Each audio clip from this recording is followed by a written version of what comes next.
Bayangkan sebuah dunia yang sunyi dan beku. Dunia ini sangat tua, sekitar 4,5 miliar tahun.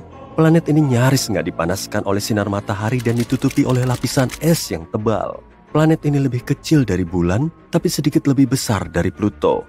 Namanya Europa, satelit ke-6 Jupiter dan salah satu bulan terbesar di tata surya. Tapi, hal yang paling menarik dari tempat yang sangat jauh ini, tempat ini mungkin punya kehidupan. Ahli astronomi menganggap Europa sebagai salah satu tempat yang paling menjanjikan di tata surya untuk mencari bentuk kehidupan baru. Alasannya, bulan ini punya lautan air asin yang sangat luas dengan kedalaman 64-160 km. Ya, lautan ini tersembunyi di bawah lapisan es yang diperkirakan setebal 16-32 km. Tapi, bulan ini masih berpotensi untuk dihuni. Ahli astronomi menyatakan gumpalan air meletus dari celah-celah di lapisan es dan melepaskan isi lautan bulan keluar angkasa.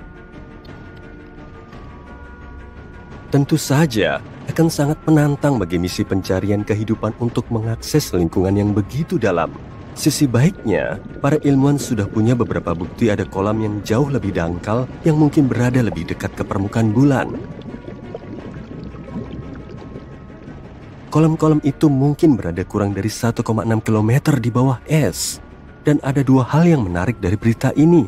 Pertama, berita ini meningkatkan kemungkinan adanya kehidupan di Europa. Dan yang kedua, kalau memang benar, hal ini akan mempermudah misi-misi di masa depan untuk menemukan bentuk-bentuk kehidupan ini, kalau memang ada. Yang menarik, penemuan baru tentang kolam dangkal ini terjadi karena keberuntungan semata. Ilmuwan yang memimpin penelitian ini, Riley Kohlberg, secara nggak sengaja melihat presentasi koleganya, seorang ilmuwan planet. Ilmuwan tersebut menunjukkan gambar punggung bukit ganda di permukaan Europa.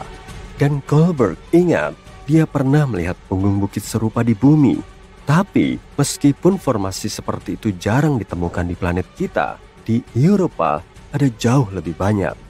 Studi berikut menunjukkan pegunungan di bulan Jupiter mungkin merupakan hasil dari siklus tertentu, mirip dengan siklus di bumi.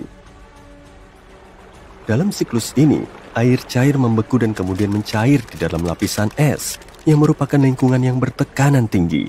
Hal ini menyebabkan lapisan es bergerak ke atas berulang-ulang, menciptakan struktur berpuncak dua, atau setidaknya itulah yang terjadi di bumi.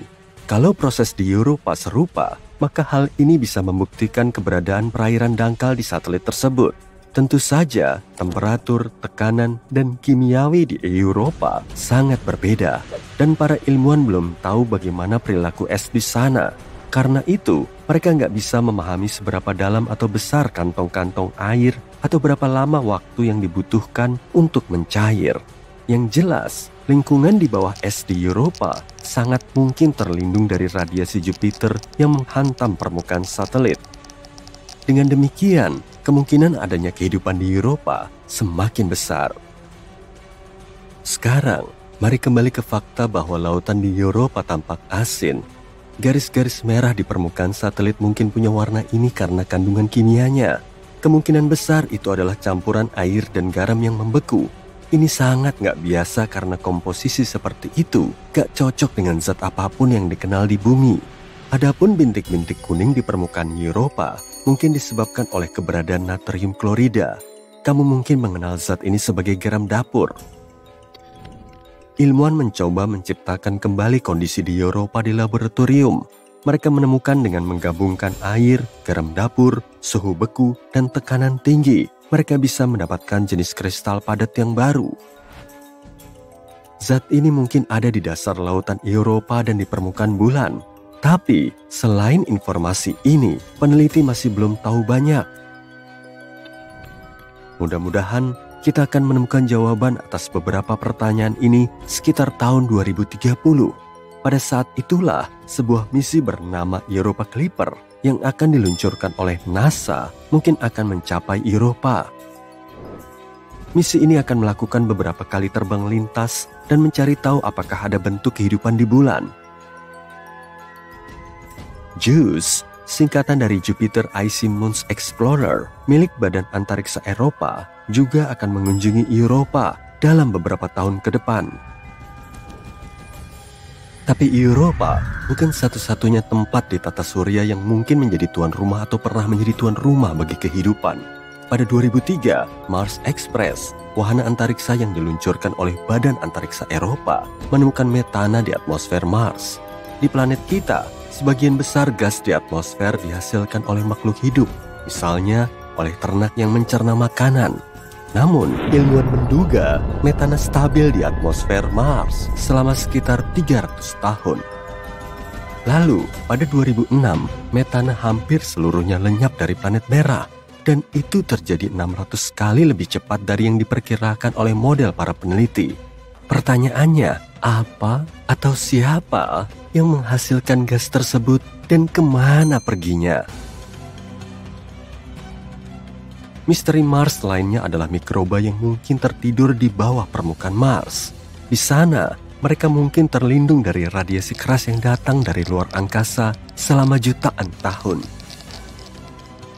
Para ilmuwan mensimulasikan kondisi di Mars di laboratorium untuk memeriksa apakah hal itu mungkin benar, dan mereka takjub saat mengetahui bakteri bisa dengan mudah bertahan hidup dalam kondisi seperti itu selama 280 juta tahun. Artinya, kalau memang ada kehidupan di Mars, kita bisa menemukan buktinya di bawah permukaan planet dengan mengebor tanah Mars. Saat ini, gak ada air yang mengalir di Mars dan sel atau spora akan mengering. Ditambah lagi, suhu permukaannya mirip dengan suhu es kering. Dengan kata lain, permukaan planet ini sangat beku. Dan tetap saja ada 6 jenis bakteri dan jamur yang hidup di bawah tanah di planet merah. Yang paling mungkin adalah yang dijuluki Conan si bakteri karena sifatnya yang tangguh. Ya, kurasa waktu yang akan membuktikannya. Sekarang mari kita beralih ke Venus. Pada 2020, ilmuwan mengumumkan di atmosfer Venus yang beracun ada sesuatu yang mungkin berarti adanya kehidupan. Sayangnya, ilmuwan gak punya bukti karena gak ada kesempatan untuk mengumpulkan spesimen mikroba atau mengambil foto kehidupan di luar bumi. Tapi mereka mengklaim telah menemukan bahan kimia yang disebut fosfin di sana, dan itu adalah hal yang besar. Kalau bukan bahan kimia yang sebelumnya gak diketahui yang memproduksi gas ini, maka mungkin ada semacam kehidupan mikroba yang terlibat dalam prosesnya. Fosfin terdiri dari 3 atom hidrogen dan 1 atom fosfor. Gas ini beracun bagi semua bentuk kehidupan darat yang membutuhkan oksigen, termasuk manusia. Di planet kita, fosfin bisa ditemukan di tempat-tempat yang gak memiliki atau hanya memiliki sedikit oksigen. Misalnya, rawa-rawa dan air payau. Gas ini dibuat oleh campuran kompleks bakteri yang hidup di sana. Ini juga bisa diproduksi secara industri. Kalau dipikir-pikir, fosfin gak seharusnya ada di atmosfer Venus. Gas ini butuh tekanan dan temperatur yang tepat dan bertonton hidrogen untuk terbentuk. Gak mengherankan kalau kita menemukannya di Saturnus atau Jupiter, 2 planet raksasa gas yang terkenal. Tapi di Venus, benar-benar gak terduga. Gak mungkin fosfin bisa diproduksi secara alami di planet ini. Sejumlah kecil fosfin bisa terbentuk saat letusan gunung berapi, badai petir, mineral yang terlontar ke permukaan, atau meteorit yang masuk ke atmosfer Venus. Tapi, jumlahnya nggak sebanyak yang diperkirakan para astronom. Dan hal itu membuat para ilmuwan curiga.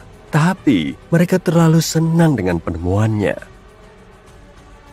Mereka mungkin mengira itu berarti ada kehidupan di Venus. Namun, kalaupun gas ini diciptakan oleh organisme misterius, masih menjadi pertanyaan besar bagaimana mereka bisa bertahan hidup di Venus. Di bumi, beberapa mikroba bisa hidup di lingkungan dengan tingkat keasaman 5%, tapi nggak lebih dari itu.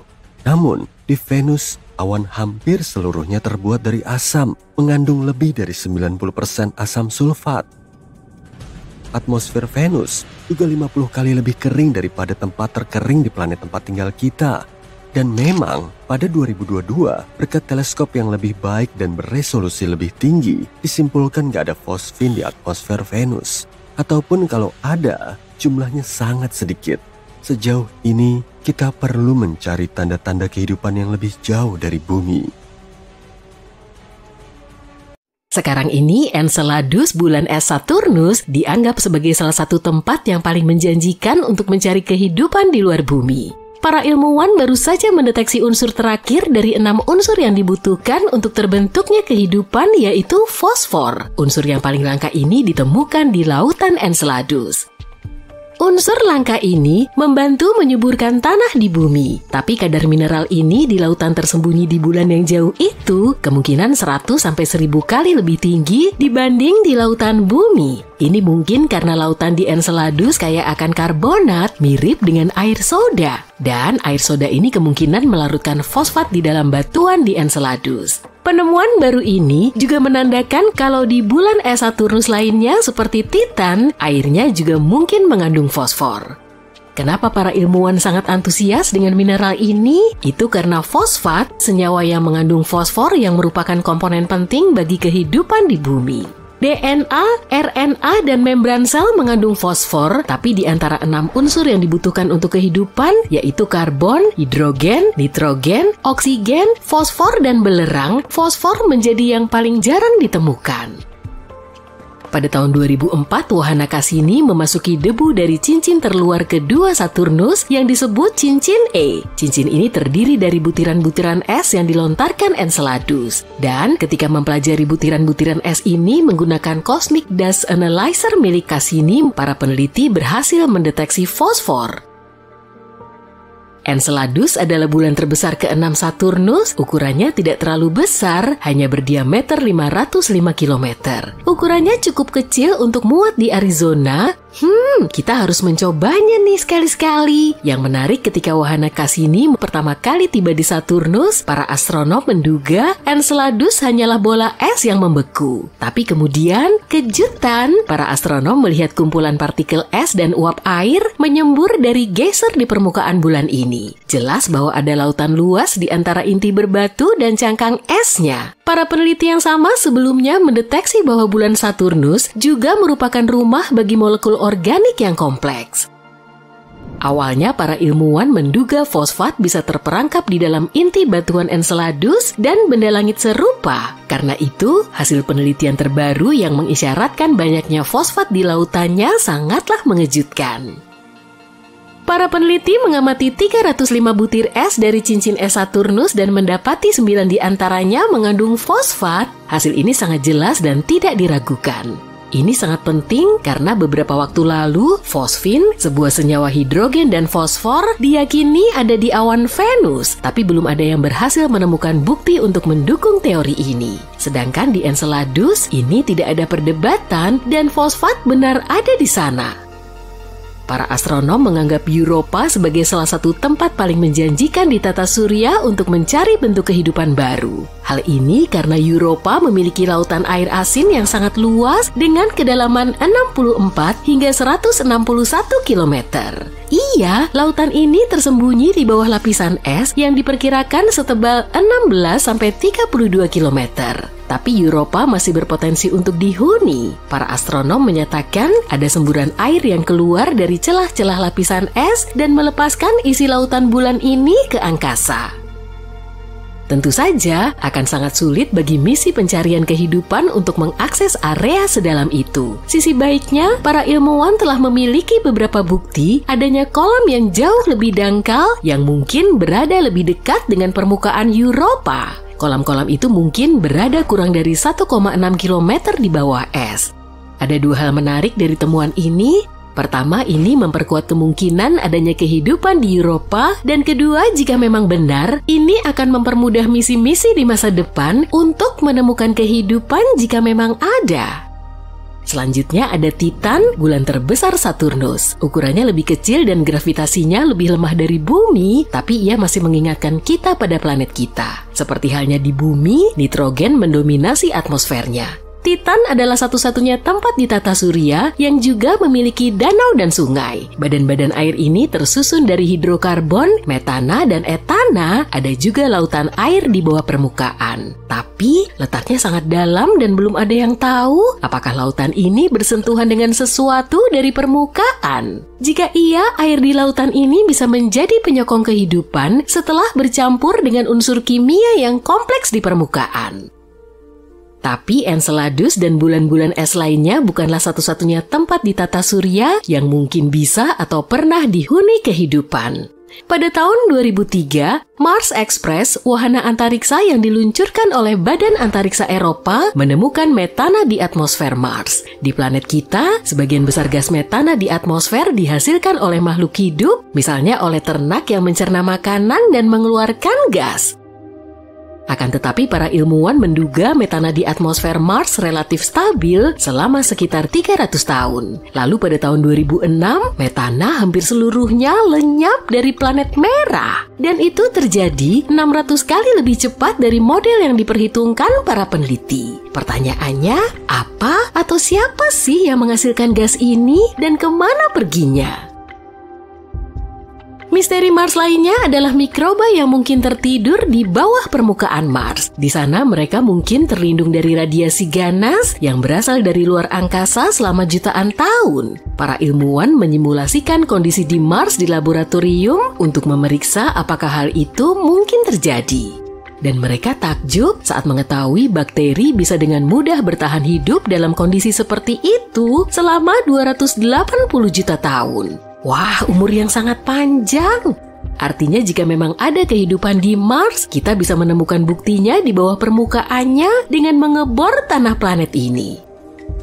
Saat ini tidak ada air yang mengalir di Mars dan sel atau spora akan mengering. Ditambah lagi suhu permukaan Mars mirip dengan suhu es kering. Dengan kata lain, Mars benar-benar membeku. Tapi mungkin ada 6 jenis bakteri dan jamur yang hidup di bawah tanah di planet merah. Jenis yang paling mungkin ditemukan dijuluki konensi bakteri karena sifatnya yang tangguh. Tapi hanya waktu yang bisa membuktikannya. Jika tidak menemukan kehidupan di luar bumi di tata surya, kita mungkin bisa mencarinya di eksoplanet, sebutan untuk planet di luar tata surya. Beberapa di antaranya tampak sangat menjanjikan loh.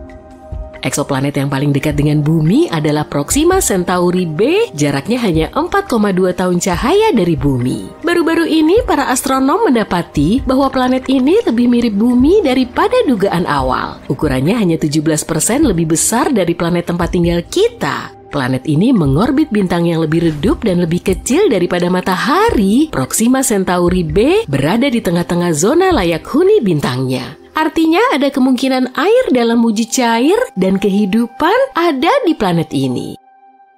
Tampaknya eksoplanet ini terkunci pasang surut dengan bintang induknya karena hanya salah satu sisinya yang menghadap ke arah bintang dan sisi lainnya selalu berada dalam kegelapan. Para ilmuwan belum mengetahui apakah planet ini memiliki atmosfer. Planet ini berada sangat dekat dengan bintangnya dan menyelesaikan 1 kali orbit dalam waktu 11 hari bumi. Radiasi dari bintangnya mungkin menarik udara di planet tersebut. Jika demikian, Proxima Centauri b kemungkinan besar tidak memiliki air dalam wujud cair di permukaannya. Gliese 832c berjarak 16,2 tahun cahaya dari bumi. Dalam skema kosmik, ini sangat dekat. Masa eksoplanet ini 5 kali lipat masa bumi dan berada lebih dekat dengan bintang induknya. Itu sebabnya 1 tahun di planet ini hanya berlangsung selama 36 hari. Tapi karena bintang ini merupakan katai merah yang jauh lebih dingin dan redup dibanding matahari, Gliese 832c menerima cahaya dan panas yang sama dengan planet kita. Di saat yang sama, masih belum jelas apakah planet ini mirip dengan bumi. Planet ini mungkin memiliki atmosfer jauh lebih tebal yang menciptakan pemacuan efek rumah kaca. Fenomena ini terjadi ketika sebuah planet menyerap lebih banyak panas dari bintang induknya dibandingkan dengan panas yang dilepaskannya ke angkasa. Artinya, Gliese 832c lebih mungkin menyerupai Venus yang sangat panas daripada bumi yang relatif sejuk. Hei, ini bukan masalah buatku. Tak lama lagi kita mungkin akan mulai membangun banyak hal di bulan. Semua itu karena misi India di bulan baru-baru ini berhasil mendeteksi belerang di dekat kutub selatan bulan. Unsur kimia ini bisa sangat berguna untuk membangun infrastruktur di satelit. Ini adalah pertama kalinya unsur kimia ini ditemukan di satelit alami bumi. Unsur yang dicari-cari ini sebagian besar ditemukan di dekat gunung berapi di bumi. Kemunculannya di bulan memberi banyak informasi tentang sejarah vulkanik satelit dan kondisi atmosfernya di masa lalu. Rover misi mendeteksi elemen kimia ini kurang dari seminggu setelah mendarat sekitar 70 derajat dari kutub selatan bulan pada tanggal 23 Agustus 2023. Pendaratan bersejarah di permukaan bulan ini menjadikan India sebagai negara keempat yang berhasil mendaratkan misi di bulan. Misi ini juga merupakan wahana antariksa pertama yang mendarat sangat dekat dengan kutub selatan satelit kita. Kutub Selatan merupakan area yang sangat penting karena diyakini sebagai rumah bagi endapan es air. Jika hal ini benar, misi masa depan mungkin bisa memanennya dan mengubah es air ini menjadi air minum atau bahkan bahan bakar roket. Selama 2 minggu, pendarat ini melakukan pengumpulan data, terutama berfokus pada analisis tanah bulan dan atmosfernya yang sangat tipis.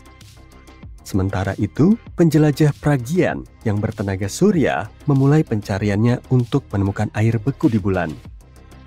Adapun pendaratnya mendemonstrasikan prestasi luar biasa lainnya pada tanggal 3 September. Wahana ini menyalakan mesinnya dan mengangkat dirinya sendiri sekitar 41 cm ke udara.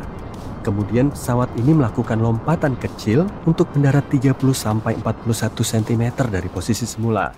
Sebenarnya ini adalah hal yang sangat penting. Bisa membawa pendarat kembali ke permukaan bulan sangat penting untuk misi-misi di masa depan. Untuk menunjukkan bahwa mereka bisa dengan aman mengembalikan sampel tanah atau bahkan astronot kembali ke bumi setelah misi di bulan. Pada bulan September, wahana antariksa India ini dimasukkan ke mode tidur. Malam bulan yang berlangsung selama 14 hari semakin dekat. Dan wahana antariksa ini tidak dirancang untuk mengumpulkan data ilmiah selama periode waktu tersebut. Sejauh ini kita sudah mengetahui beberapa temuan utama dari misi ini. Salah satunya terkait dengan pengukuran temperatur lapisan atas bulan pada kedalaman yang berbeda. Yang menarik, permukaan satelit di wilayah itu ternyata lebih panas dari yang diperkirakan. Sebelumnya, suhu di permukaannya diperkirakan hanya berkisar antara 20-30 derajat Celcius. Tapi ternyata suhunya sekitar 70 derajat Celcius, jauh lebih panas dari yang seharusnya. Penemuan lainnya menunjukkan adanya beberapa elemen kimia termasuk oksigen. Selain itu, data yang diterima dari wahana antariksa tersebut mengonfirmasi keberadaan aluminium, kalsium, besi, titanium, silikon, dan elemen kimia lainnya di permukaan bulan yang dekat dengan kutub selatan. Wahana ini juga menggunakan instrumen khusus yang dirancang untuk mengukur gempa dan gemuruh di bawah permukaan bulan agar mendeteksi aktivitas seismik. Hal ini membawa kita kembali pada belerang yang terdeteksi berkat spektroskop penjelajah. Para ilmuwan saat ini sedang berusaha mencari tahu apakah unsur ini terbentuk di permukaan secara alamiah atau akibat aktivitas vulkanik atau hantaman meteor. Benda menakjubkan lainnya yang ditemukan di bulan adalah batu, dan mungkin saja itu adalah batuan bumi tertua yang diketahui.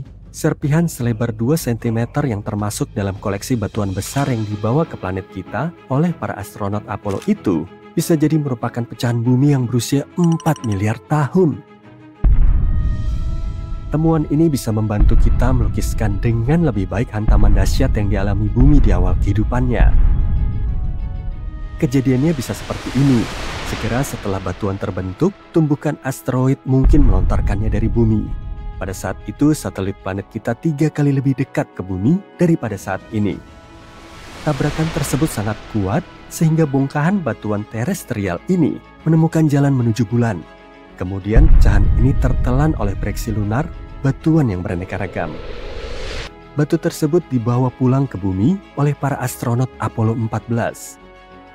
Meskipun para ilmuwan telah menemukan meteorit yang berasal dari Mars dan bulan sebelumnya, ini adalah pertama kalinya batu dari bulan ternyata merupakan meteorit terestrial.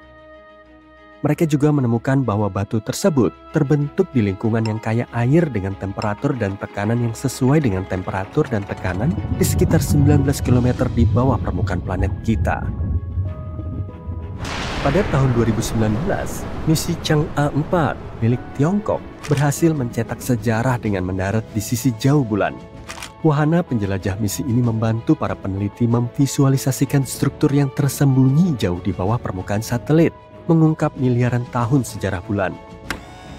Wahana Yutu 2 berhasil menemukan hal ini dengan bantuan Lunar Penetrating Radar. Wahana ini memotret jauh ke dalam permukaan bulan dan mendengarkan gema suara yang memantul dari struktur yang tersembunyi di bawah permukaan bulan. Ternyata struktur-struktur tersebut berada di kedalaman hampir 305 meter. Penelitian ini menunjukkan bahwa 40 meter pertama di bawah permukaan terdiri dari lapisan debu, tanah, dan bebatuan. Instrumen juga menemukan kawah tersembunyi yang pasti terbentuk setelah sebuah objek besar menabrak permukaan bulan. Dahulu kala, lava purba kemungkinan besar mengalir jauh di bawah tanah. Para peneliti percaya bahwa pecahan batuan di sekitar formasi tersebut mungkin merupakan puing-puing yang dihasilkan oleh tumbukan. Mereka juga menemukan bahwa lapisan batuan vulkanik semakin tipis jika semakin dekat ke permukaan. Variasi ketebalan aliran lava seperti itu bisa berarti penurunan jumlah dan besarnya letusan dari waktu ke waktu. Jadi aktivitas vulkanik bulan berangsur-angsur berkurang sejak pembentukan bulan sekitar 4,5 miliar tahun lalu. Di sisi jauh bulan, terdapat salah satu kawah tumbukan terbesar dan tertua di tata surya, yaitu cekungan kutub selatan Aitken. Sayangnya dari bumi, kita hanya bisa melihat tepi luarnya saja yang tampak seperti rangkaian pegunungan besar.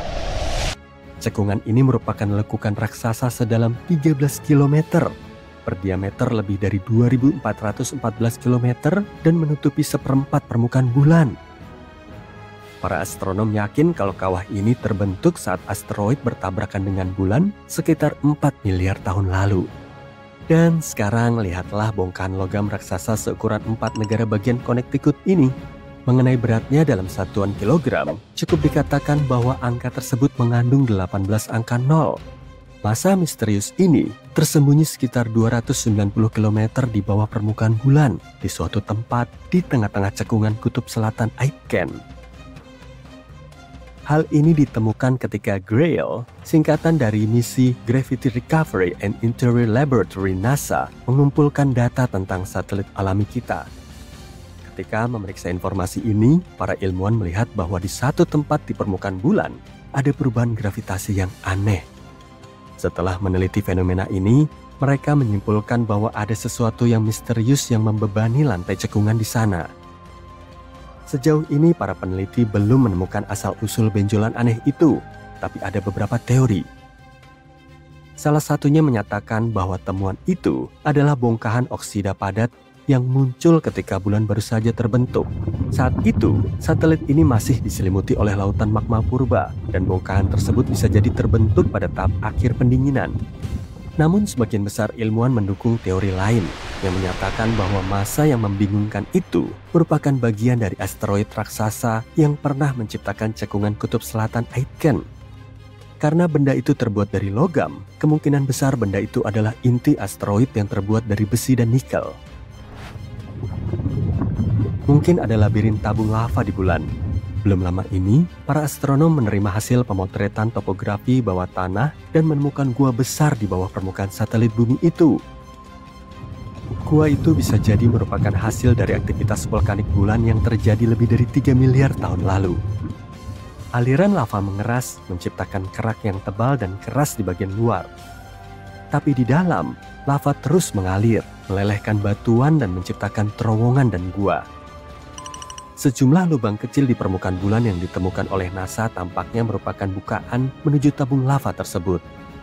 Jika teori ini dikonfirmasi, terowongan bawah tanah mungkin tidak hanya berfungsi sebagai lokasi yang nyaman untuk misi luar angkasa yang diawaki manusia, tapi juga sebagai sumber air yang sangat dibutuhkan oleh para astronot. Kita sudah lama memimpikan kehidupan di Mars. Tidak hanya tentang menanam kentang di sana di masa depan, tapi juga tentang semua kentang yang mungkin ada di sana di masa lalu. Apakah pernah ada kehidupan di Mars? Baru-baru ini, para ilmuwan menemukan sesuatu yang bisa jadi bukti akan hal itu. Ayo cari tahu apa yang terjadi. Mars adalah planet keempat dari Matahari. Manusia belum pernah menginjakan kaki di Mars, tapi robot-robot sudah pernah menjelajahinya. Wahana antariksa pertama yang mengunjungi planet merah ini adalah Viking milik NASA. Wahana ini diterbangkan ke sana pada tahun 1976 dan mengirimkan banyak data menarik. Saat itu, kita tidak tahu apa-apa tentang Mars. Bagi kita, Mars tampak seperti gurun yang dingin dan tak bernyawa. Tapi, karena kemiripannya dengan bumi, para ilmuwan mulai bertanya-tanya, apakah Mars seperti ini sejak dulu? Atau mungkinkah dulunya Mars sangat subur dan penuh dengan kehidupan? Pada tahun 2022, wahana penjelajah Mars Perseverance milik NASA menemukan sesuatu yang bisa menjelaskan misteri ini. Tapi pertama-tama, apa itu Perseverance? Para ilmuwan berpendapat jika pernah ada kehidupan di Mars, kecil kemungkinan itu hilang begitu saja tanpa jejak. Pasti ada sisa-sisa yang tertinggal. Mungkin di bawah tanah, di mana jejak itu terlindung dari sinar matahari radioaktif dan hal-hal buruk lainnya. Jadi, kita harus memeriksa bebatuannya. Penting untuk dicatat bahwa kita tidak sedang mencari kehidupan di Mars saat ini, yang kemungkinan besar tidak ada. Tapi kita ingin mencari tahu masa lalu planet kembaran bumi ini. Kita bicara soal miliaran tahun lalu, ketika Mars mungkin masih hangat, hijau, dan memiliki kehidupan. Dengan kata lain, kita harus menemukan jejak mikroba dan berbagai senyawa kimia yang mirip dengan yang ada di bumi. Inilah misi karakter utama kita, Perseverance. Wahana ini tiba di Mars pada Februari 2021. Wahana antariksa ini mendarat di dasar kawah Jezero selebar 48 km.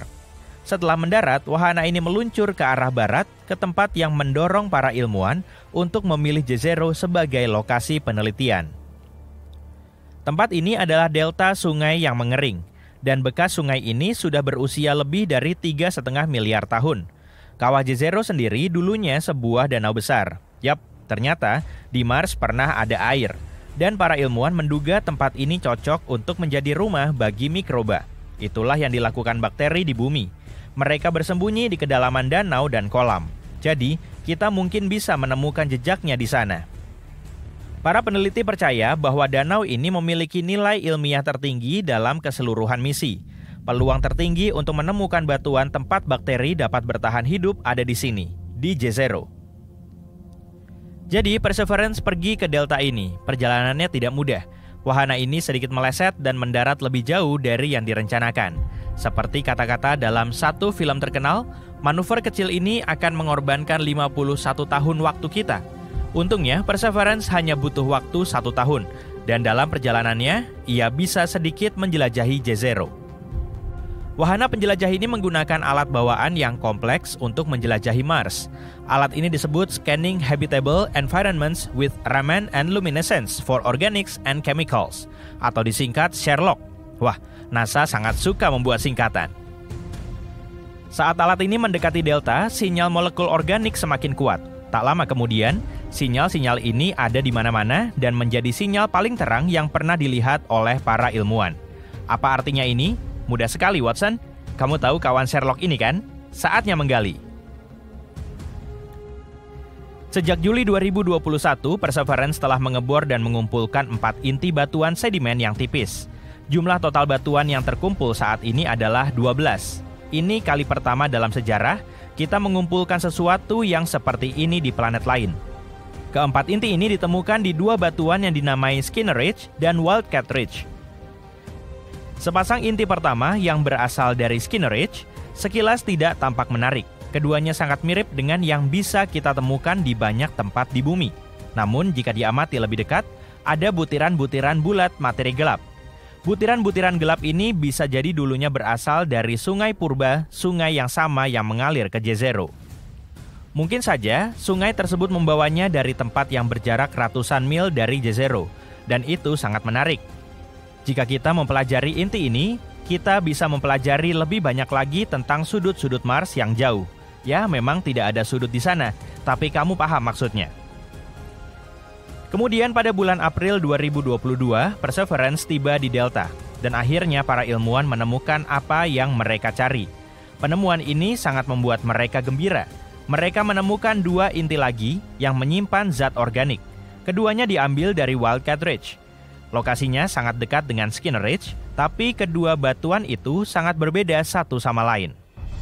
Sampel-sampel ini berwarna lebih terang dan lebih seragam. Kemungkinan besar itu adalah batu lumpur, batuan yang tidak biasa, mirip tanah liat tapi lebih keras dan tidak bisa menyerap air. Sampel-sampel ini juga berbutir lebih halus daripada inti dari Skinner Ridge. Kenapa ini penting? Karena semakin halus butiran di dalam batu, semakin besar kemungkinan adanya jejak kehidupan masa lalu di dalamnya. Di bumi, batu-batu berbutir halus paling sering berada di dasar kolam dan tempat-tempat serupa. Di sana, batu-batu ini bisa menyimpan sisa-sisa organisme yang sudah mati dan zat-zat serupa selama bertahun-tahun. Dan inilah yang kita temukan di batu-batu tersebut. Selain itu, menurut para ilmuwan ada lebih banyak zat organik di kedua inti ini daripada di tempat lain yang diteliti oleh Perseverance sejauh ini. Zat organik itu mungkin terakumulasi ketika danau menguap secara bertahap miliaran tahun lalu. Jadi, benar-benar ada kehidupan di Mars? Tenang dulu. Zat organik adalah molekul yang mengikat karbon, dan ya, di bumi, zat ini paling sering dikaitkan dengan kehidupan, tapi tidak selalu. Terkadang karbon bisa terbentuk karena hal lain. Karena itu, kita belum bisa memastikan apakah pernah ada kehidupan di Mars. Kita tidak tahu apakah molekul-molekul ini benar-benar berasal dari mikroba Mars atau merupakan hasil dari hal lain. Tapi, penemuan ini tetaplah sangat signifikan. Kita harus terus menggali lebih dalam lagi. Untuk mempelajari materi organik ini lebih lanjut, para ilmuwan perlu mengumpulkan beberapa sampel batuan berbutir halus. Akan sangat bagus juga untuk mempelajari materi yang ada di sekitar lokasi penampung air ini. Perseverance sudah pindah ke area lain, ke tempat dengan nama yang indah, yaitu Enchanted Lake. Wahana ini perlu mencari hal-hal serupa di sana. Ia juga akan terus mempelajari Danau Jezero. Pada akhirnya, Perseverance mendaki ke puncak delta dan melakukan penjelajahan ke lokasi-lokasi kuno di luar kawah. Sebelum akhir tahun 2022, Perseverance mungkin sudah membawa 6 atau lebih sampel inti Mars. Sayangnya, peralatan yang cukup kompleks ini masih sangat terbatas. Data ini saja tidak akan cukup untuk mendapatkan gambaran yang lengkap. Oleh karena itu, NASA berencana mengirim wahana antariksa lain ke Jezero di tahun-tahun mendatang. Bersama dengan Badan Antariksa Eropa, mereka sedang mengerjakan misi robotik berikutnya yang dikenal sebagai Mars Sample Return. Namanya sudah cukup jelas. Perangkat ini akan tiba dan mengambil seluruh sampel dari mesin penjelajah lama, Perseverance. Setelah itu, sampel-sampel ini akan dikirim ke bumi meskipun tidak melalui Amazon Prime, dan kemudian para ilmuwan akan dapat menganalisisnya di laboratorium canggih. Namun, semua ini akan memakan waktu sangat lama. Peluncuran misi ini dijadwalkan pada tahun 2027-2028, dan wahana antariksa ini baru akan kembali pada tahun 2033. Tapi jika semua berjalan lancar, ini akan menjadi sampel pertama dalam sejarah yang dikirim ke bumi dari Mars. Dengan kata lain, masih ada banyak ruang untuk penelitian. Dan ya, kita belum tahu arti sebenarnya dari penemuan ini. Tapi memang itulah tujuan utama misi ini, bukan? Dan siapa yang tahu, mungkin dalam beberapa tahun lagi kita akan tahu kebenaran tentang apa yang terjadi di Mars miliaran tahun lalu. Oh, lihat penghuni Mars itu. Kamu tertipu.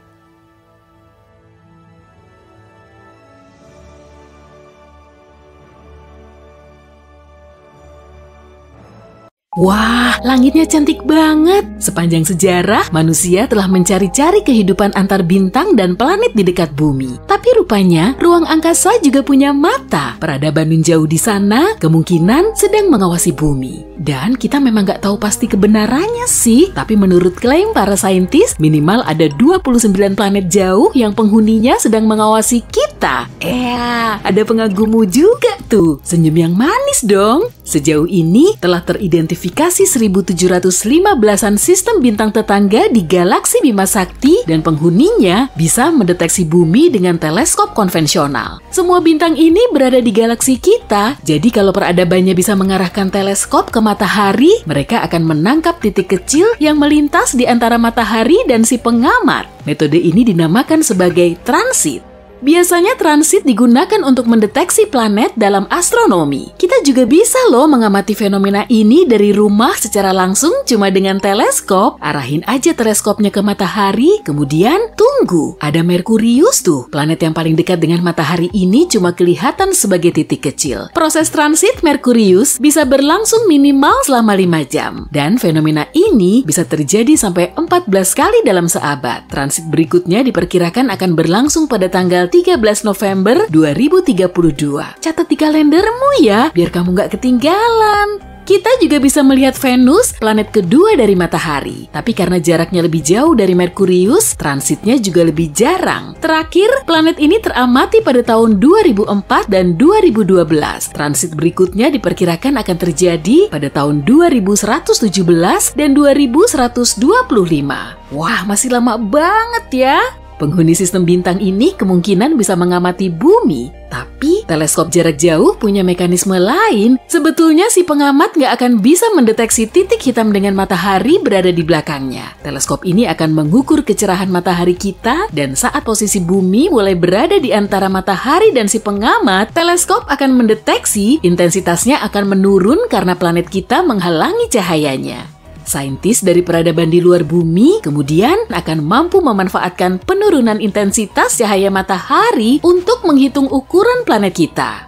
Tapi dari 1700-an sistem bintang ini, gak semuanya punya kehidupan. Ilmuwan telah memilahnya lagi menjadi 29 planet di dekat sang bintang. Planet ini berpotensi laik huni karena ukurannya kurang lebih sebesar bumi dan berada dalam zona laik huni dari bintang induknya. Berarti jaraknya nggak terlalu mepet dan suhunya nggak terlalu ngebul untuk mendukung terbentuknya kehidupan. Airnya juga nggak langsung menguap karena jaraknya nggak terlalu jauh, suhunya juga nggak terlalu dingin, dan airnya nggak berwujud es. Jadi kita bisa berasumsi kalau di sana ada peradaban, mengingat bahwa air merupakan unsur penting bagi proses terbentuknya kehidupan. Menurut teori, penghuni planet ini bisa melihat transit bumi selama 5.000 tahun terakhir. Saat manusia di bumi sedang membangun piramida Giza dan Stonehenge, makhluk di luar sana kemungkinan telah mengamati nenek moyang kita. Salah satu dari planet ini cuma berjarak 11 tahun cahaya dari bumi, tepatnya di dekat bintang Ross 128 alias Katai Merah di rasi bintang Virgo. Di situ ada eksoplanet berukuran 2 kali lebih besar dari bumi yang termasuk dalam zona laik huni. Menurut teori, penghuni planet ini bisa melihat transit bumi secara rutin selama 2000 tahun. Tapi sekitar 900 tahun yang lalu, posisinya telah tergeser.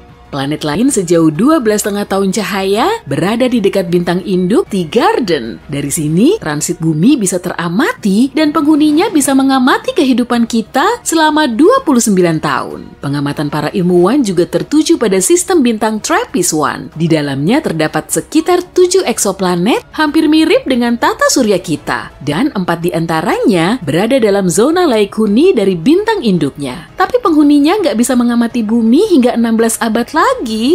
Meski begitu, kita masih bisa nyoba berinteraksi dengan semua planet ini karena jaraknya cukup dekat dan bisa menangkap sinyal radio dari bumi. Gelombang radio bisa menembus ruang angkasa dengan kecepatan cahaya, dan planet kita telah memancarkan sinyal radio secara non-stop sejak tahun 1895.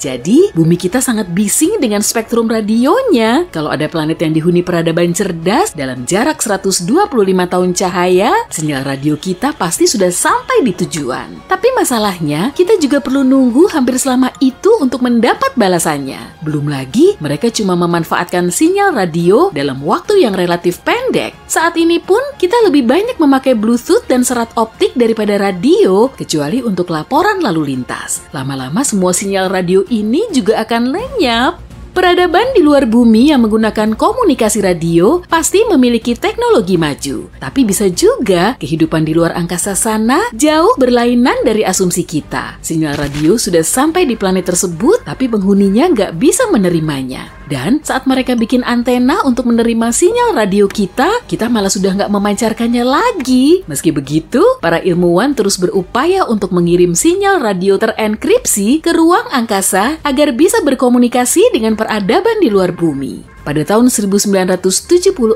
mereka telah mengirim pesan Arecibo ke medium antar bintang. Kalaupun memang ada peradaban yang memahami pesan itu, mereka akan melihat bentuk kotak seperti ini.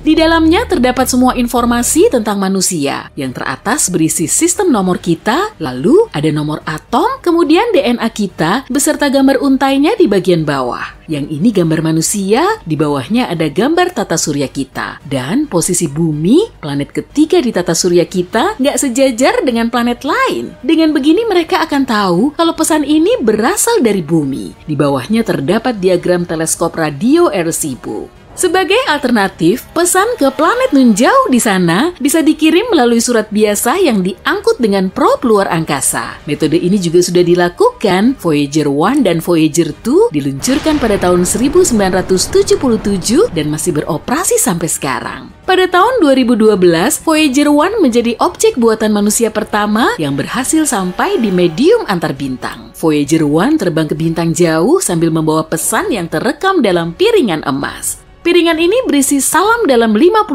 bahasa di seluruh dunia. Ada juga musik dari berbagai penjurunya, serta berbagai bunyi-bunyian seperti bunyi lautan, suara manusia, dan suara hewan. Selain itu, ada 116 foto yang termuat di dalamnya, termasuk foto manusia dan lanskap bumi. Gambar tersebut juga memuat informasi soal matahari dan DNA kita. Di wadah piringan itu, terdapat petunjuk beserta jarum untuk memutar rekamannya. Ada juga peta pulsar galaksi kita agar astronom dari peradaban di luar bumi bisa menemukan tata surya kita. Tapi metode seperti ini punya kelemahan utama pada waktu. Voyager 1 akan sampai di destinasi pertamanya, yaitu bintang Gliese 445 dalam waktu 40.000 tahun. Lalu Voyager 2 akan tiba di bintang Rosse 248 dalam waktu 42.000 tahun. Dan selama sekitar 296.000 tahun, Voyager 2 akan melintasi Sirius, bintang paling terang di langit malam.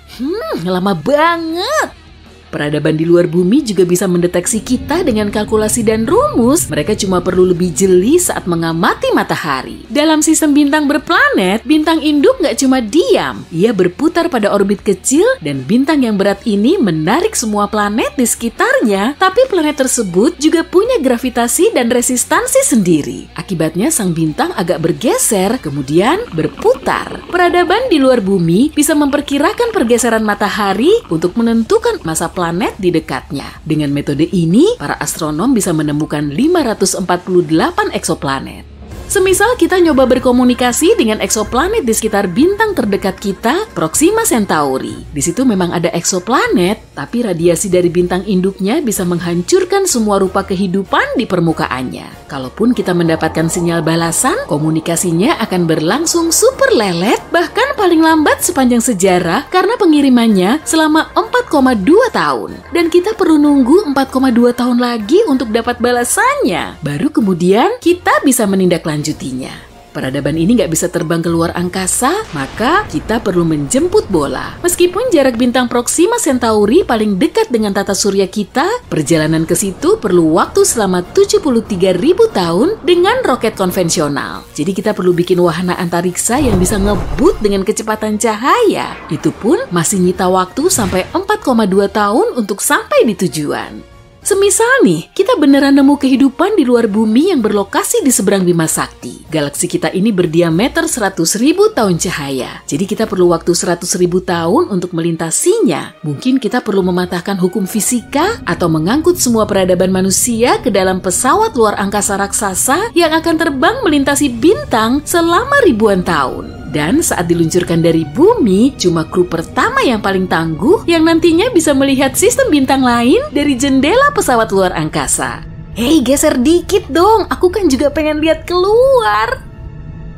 Manusia terbang sampai keluar bumi supaya bisa melihatnya dari kejauhan. Planet kita bersinar terang bagai lampu hias. Kota-kota besar terlihat mirip titik kuning di malam hari. Dan di siang hari, kita bisa mengamati struktur unik seperti pulau berbentuk pohon palem di Uni Emirat Arab atau tembok besar Tiongkok yang membentang di seantero negeri. Begitulah cara manusia membuktikan eksistensinya. Oke lah, yuk arahkan teleskopnya ke planet lain. Di Mars, cuma ada gurun kosong tanpa tepi. Kalau di Venus, ada batu dan gunung berapinya. Saat kita melihat keluar angkasa nun jauh di sana, semua planet begitu kosong dan terbengkalai tanpa jejak peradaban sama sekali. Banyak orang meyakini ada kehidupan lain yang mirip dengan di bumi. Nah, ini galaksi kita. Di dalamnya terdapat miliaran bintang yang serupa dengan matahari. Dan ini seluruh alam semesta yang bisa teramati. Di sini ada miliaran galaksi serupa. Jumlah total bintangnya sulit diprediksi dan di dekat masing-masing bintang bisa saja ada planet like Huni. Kemungkinan kita belum bisa menemukan kehidupan di planet lain karena lokasinya jauh di bawah permukaan. Misalnya saja Europa, salah satu satelit Jupiter ini sedikit lebih kecil dari bulan dan strukturnya menyerupai telur rebus. Permukaan Europa berupa kerak es yang keras, tapi kalau permukaannya dibor lumayan dalam, akan ada inti Europa yang berwujud cair. Jupiter dan satelitnya sangat jauh dari matahari, sehingga suhunya sangat dingin, yaitu sekitar minus 170 derajat Celcius. Di sana, air akan langsung berubah wujud menjadi es. Meski begitu, gaya gravitasi Jupiter sangat kuat. Karena itulah di Europa ada banyak gesekan, dan intinya juga makin panas. Karena terkena panas, esnya mencair dan kemudian terbentuk lapisan air melimpah di bawah permukaannya. Kita tahulah ya, air merupakan dasar dari semua kehidupan. Bisa jadi di dalam lautan Europa juga ada bakteri sederhana. Siapa tahu kan di luar sana memang ada kehidupan. Mungkin ada ikan yang berpenampilan unik karena gravitasinya lemah. Ikan yang hidup di sana juga kelihatan beda. Mungkin ada juga paus pemakan plankton. Pada tahun 2009, para ilmuwan menemukan GJ1214. Seluruh area di planet ini diselimuti lautan dan jaraknya sekitar 40 tahun cahaya dari bumi. Sekitar 75% masanya berupa air, tapi suhunya super ngebul. Sampai-sampai airnya akan langsung menguap dan berubah wujud menjadi air super cair. Di planet ini ada banyak sekali uap yang kepadatannya mirip dengan air. Dalam kondisi seperti ini, kehidupan gak akan bisa terbentuk. Namun begitu, para ilmuwan baru saja menemukan sekitar 24 planet yang kondisinya lebih baik daripada di bumi. Mereka menamakannya super habitable atau sangat laik huni. Semua planet ini mengorbit bintang jauhnya di zona laik huni. Jarak planet dan bintang induknya sangat pas. Kalau di tata surya kita, Venus, Bumi, dan Mars masuk dalam zona ini. Planet yang termasuk super habitable harus 10% lebih besar dari bumi dan gravitasinya juga harus lebih kuat supaya atmosfernya lebih padat. Kalau suhunya 8 derajat lebih tinggi dari suhu bumi, planet ini akan lebih lembab sehingga organisme bisa hidup di sana. Semua planet ini memang memenuhi kriteria sebagai super habitable, tapi para ilmuwan belum bisa memastikan kalau di sana memang ada kehidupan. Ciri utama adanya peradaban maju yaitu gelombang radio. Oke, gini ya, semisal ada planet laik huni mirip bumi. Setelah evolusi, makhluk cerdas seperti manusia muncul di planet ini. Tubuhnya jauh lebih tinggi karena gravitasi di sana lemah. Matanya juga beradaptasi dengan cahaya bintang lain yang jauh lebih terang dari matahari. Maka lambat laun peradaban ini harus menggunakan gelombang radio untuk saling berkomunikasi. Gelombang ini ibarat suara lantang yang keluar dari pengeras suara. Manusia di bumi sangat mengandalkan gelombang radio dan pancarannya lumayan kuat. Kalau di planet tetangga ada teleskop radio, penghuninya pasti akan tahu kehidupan di bumi memang sedang berkembang. Sejumlah teleskop radio di bumi telah diarahkan keluar angkasa menunggu sinyal dari alien. Dan sampai saat ini kita belum menerima sinyal apapun. Tapi bukan berarti nggak ada planet yang memancarkan gelombang radio loh ya. Kita perlu mempertimbangkan jarak. Oke, kita perlu terbang sejauh 200 tahun cahaya menuju bintang lain. Semisal ada planet X yang memang punya kehidupan. Peradabannya cukup maju dan penghuninya memanfaatkan gelombang radio. Mereka mengirimkan gelombang pertamanya keluar angkasa dan teleskop radio kita baru bisa menerimanya 200 tahun kemudian. Begitupun dengan sinyal yang dikirim dari bumi menuju planet tersebut. Komunikasi radio di bumi baru muncul sejak tahun 1895. Jadi, sinyal radio kita baru akan sampai di planet X pada tahun 2095 dan saat itulah alien akan mendengarkan suara kita. Tapi bunyi ini nggak akan berlangsung lama karena tiap tahun teknologi kita semakin canggih. Kita mulai menggunakan komunikasi seluler, TV kabel, dan serat optik sehingga volume spektrum radio di bumi menurun. Dalam sekejap saja planet lain pun nggak akan bisa mendeteksinya lagi. Begitupun saat sinyal dari sana dipancarkan ke bumi. Jadi gelombang radio yang berasal dari peradaban lain hanyalah bunyi ping singkat pada skala kosmik dan kita nggak bisa langsung menyimpulkan kalau gelombang radionya diam berarti kehidupan di luar angkasa memang nggak ada. Sebagai solusi, kita perlu bikin teleskop raksasa yang bisa mengambil foto langsung dari planet yang mungkin berpenghuni. Dengan memperbesar fotonya, kita akan bisa melihat kota asing dengan bangunan tinggi dan banyak antena. Tapi sampai saat ini, kita belum bisa mengamati sampai ke situ. Kita bisa aja kan memotret Mars dan satelitnya, tapi kualitas gambarnya malah mengecoh. Misalnya saja, Sidonia. Kelihatannya kayak ada bentuk wajah manusia di planet merah. Hal ini langsung dihubung-hubungkan dengan peradaban kuno di Mars yang telah membuat patung atau tugu. Teori yang lebih bombastis justru menyatakan objek ini sebagai fosil manusia raksasa yang seluruh tubuhnya terkubur di bawah pasir. Padahal sebenarnya itu cuma bukit. Angin kencang telah menghasilkan cekungan di area bukit, lalu sebagian orang menganggapnya sebagai mata dan mulut manusia. Contoh lainnya yaitu monolit di Phobos, satelit Mars. Ada rumor yang menyatakan kalau di Phobos terdapat batu halus raksasa hampir setinggi piramida Khufu. Kemudian muncul banyak teori soal peradaban yang membangunnya. Tapi ternyata objek itu cuma batu. Banyaknya bintang dan planet sangat memungkinkan adanya kehidupan lain di luar sana. Kenapa makhluk luar angkasa nggak datang ke bumi aja? Kalaupun memang ada, mungkin karena kita telah mengira proses perkembangan kehidupan di seluruh alam semesta berlangsung dalam skenario yang sama. Bentuk kehidupan sederhana muncul, kemudian terjadi evolusi, lalu peradaban kian maju dan teknologinya makin canggih. Nah, sama seperti di bumi, di planet lain pun juga terjadi bencana yang kemudian memicu kepunuhan massal. Contohnya meteorit. Mungkin suatu peradaban di luar sana telah siap menjelajahi luar angkasa, tapi kemudian ada meteorit besar, sama seperti petaka yang telah memusnahkan dinosaurus dari bumi. Lalu kehidupan di sana dimulai lagi dari nol. Selain itu, semakin maju suatu peradaban, semakin riskan juga mereka akan terpuruk dalam kehancuran. Kemungkinannya, para ilmuwan yang lagi bereksperimen dengan mesin seperti Large Hadron Collider tiba-tiba menciptakan lubang hitam. Objek ini kemudian menelan semua benda lain di sekitarnya dan terus membesar. Seluruh kota yang berteknologi super canggih plus seisi planet akhirnya lenyap. Kemungkinan lainnya misalnya perjalanan melalui wormhole atau lubang cacing. Terowongan dalam ruang waktu ini bisa menghubungkan alam semesta yang berlainan. Alien bisa saja melakukan perjalanan melewati lubang ini, kemudian nggak tertarik lagi untuk kembali ke habitat asalnya. Tapi bisa juga sih kehidupan di bumi memang unik. Lokasi tata surya kita sudah sangat pas di galaksi Bima Sakti. Di galaksi ini, ledakan supernova terus-terusan terjadi. Radiasi yang dihasilkan bisa menghancurkan berbagai objek hingga sangat jauh. Tapi tata surya kita terletak di orbit galaksi yang sangat pas, sehingga bisa terlindung dari ledakan tersebut.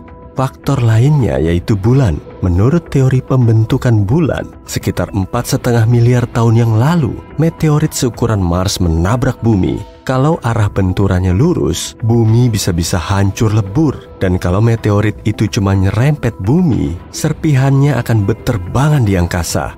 Tapi titik benturannya sangat tepat sasaran, sehingga sebagian meteorit tetap berada di orbit bumi, lalu menghasilkan bulan. Satelit alami kita kemudian menstabilkan rotasi bumi dan memanaskan intinya dengan gaya gravitasi. Baru kemudian bumi menghasilkan medan magnet yang bisa melindungi kita dari angin surya. Ilmuwan lain meyakini biokimia dari bentuk kehidupan di luar bumi bisa saja berlainan. Komponen utama di tubuh kita terdiri dari karbon dan air. Tapi karbon bisa diganti dengan silikon atau fosfor, dan air bisa diganti dengan amonia atau metana. Atom-atom ini bisa membentuk molekul dengan rupa yang berbeda, kemudian menyatu dan menghasilkan organisme hidup. Kalau unsur pembentuknya seperti ini, bentuk kehidupannya juga tentu berlainan dari bumi. Gravitasi Jupiter menghancurkan sebuah komet besar, dan itu tidak cukup menghentikan sang monster antariksa. Bencana besar pun terjadi. Pecahannya tidak tersebar, melainkan berbaris dan bergegas menuju Jupiter layaknya rangkaian kereta api.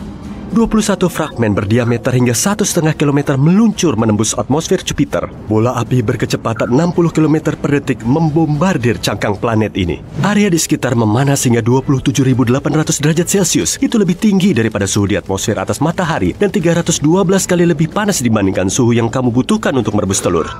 Aku jadi nggak lapar lagi. Dampaknya seperti batu yang dilempar ke kolam. Fragmen meteorit membentuk lubang raksasa di permukaan Jupiter. Zat-zat dari atmosfer yang lebih rendah pun bergerak naik. Proses ini menghasilkan energi yang luar biasa. Aliran api yang super panas tersembur ke stratosfer. Monster-monster ini meninggalkan asap bersinar sepanjang 3.000 km. Itu lebih besar dari jarak antara New York dan Texas. Memar gelap muncul di titik benturan. Ukurannya hampir sebesar bumi. Komet Shoemaker-Levy 9 adalah nama sang penembus atmosfer Jupiter itu. Tabrakan objek antariksa ini terjadi pada Juli 1994. Dunia ilmiah dibuat terkesima. Untuk kali pertama dalam sejarah manusia, bencana sebesar ini berhasil diamati.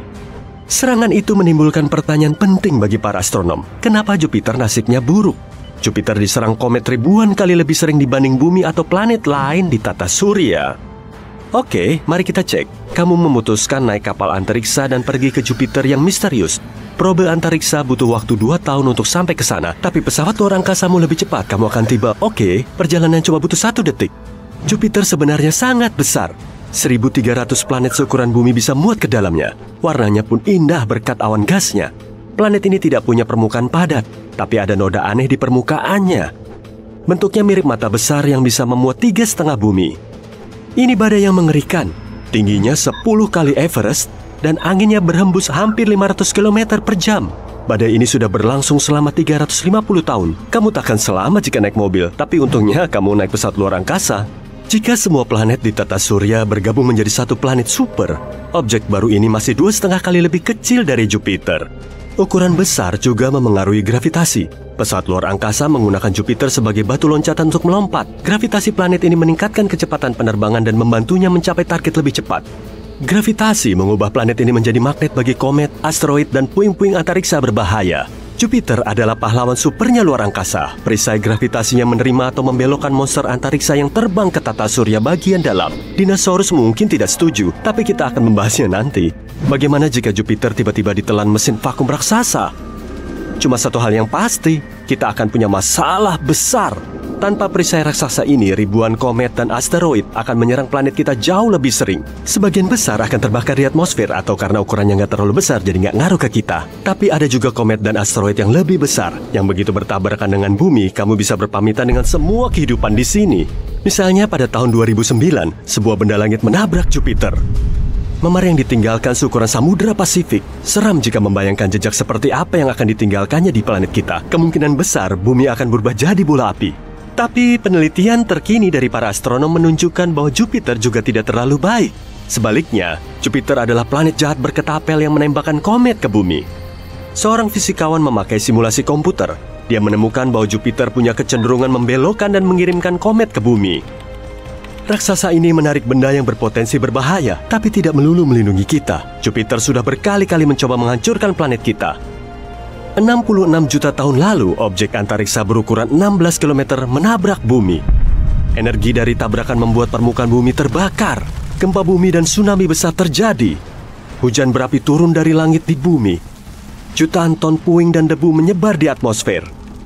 Sinar matahari pun menjadi terhalang. Musim dingin nuklir dimulai. Bencana ini menyebabkan kepunahan dinosaurus. Para ilmuwan menamai penjahat luar angkasa ini sebagai penabrak Chicxulub. Simulasi komputer para ilmuwan di Universitas Harvard menunjukkan dari mana asalnya. Chicxulub bukanlah asteroid, melainkan komet. Berarti intinya bukan batu dan logam, melainkan es, debu, dan gas beku. Agak mirip bola salju kotor yang terbang menembus luar angkasa. Meteorit ini awalnya tak mengincar bumi, tapi Jupiter mengubah jalurnya. Komet itu pun dilempar ke arah kita. Pada tahun 1770, komet Lexell muncul di dekat bumi. Planet kita dan objek ini hanya terpisah jarak 2,2 juta kilometer. Agak dekat dalam hitungan luar angkasa. Komet Lexell lebih dekat ke bumi dibanding komet lain dalam sejarah manusia.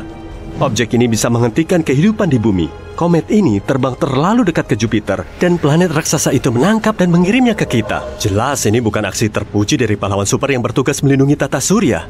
Setelah 3 tahun, komet itu melewati kita.